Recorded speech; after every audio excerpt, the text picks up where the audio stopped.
Hi friends, ഇനി വരാൻ പോകുന്ന ഒരു അപ്കമിങ് എപ്പിസോഡിലേക്ക് എല്ലാവർക്കും സ്വാഗതം. രാഗി അമ്മയോട് പറയുകയാണ്, ഇതുവരെ എനിക്ക് എന്തും സംസാരിക്കാൻ പറ്റുമായിരുന്ന രണ്ടു പേരായിരുന്നു രാജീവേട്ടനും ശാരിയും.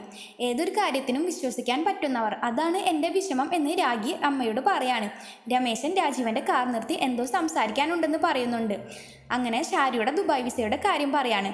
അതിൻ്റെ പിന്നിൽ മോഹനചന്ദ്രൻ്റെ ചതിയാണ് എന്ന് മനസ്സിലാക്കാണ് രാജീവ്. രമേശൻ ഇത് പറഞ്ഞത് നന്നായി എന്ന് പറയാണ് രാജീവ്.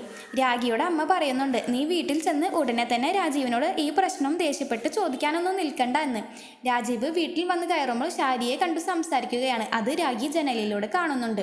പിന്നീട് ശാരി രാജീവിനോട് പറയുകയാണ്, ഇനി നിങ്ങൾക്കിടയിൽ എന്തെങ്കിലും പ്രശ്നം ഉണ്ടാവുകയാണെങ്കിൽ ഞാൻ എവിടേക്കെങ്കിലും പോവും എന്ന്. രാജീവ് റൂമിൽ ചെന്നപ്പോൾ രാഗി ചായയുമായി നിൽക്കുന്നു. എന്നിട്ട് അവർ സംസാരിക്കുകയാണ് ശാരിയുടെ വിവാഹത്തെ പറ്റി. എന്ത് പ്രശ്നം ഉണ്ടായാലും വിനോദിൻ്റെയും ശാരിയുടെയും വിവാഹം നടത്തും എന്ന് രാഗിയും നടത്തില്ല എന്ന് രാജീവും പറഞ്ഞ് തർക്കിക്കുകയാണ്. രാഗി വാശിയോടെ വിവാഹം നടത്തും എന്നും പറഞ്ഞ് രാജീവിനോട് ദേഷ്യപ്പെടുന്നുണ്ട്. നിങ്ങൾക്ക് ഈ വീഡിയോ ഇഷ്ടപ്പെടുകയാണെങ്കിൽ ലൈക്ക് ആൻഡ് ഷെയർ ചെയ്യുക, കൂടെ സബ്സ്ക്രൈബും ചെയ്യുക. താങ്ക്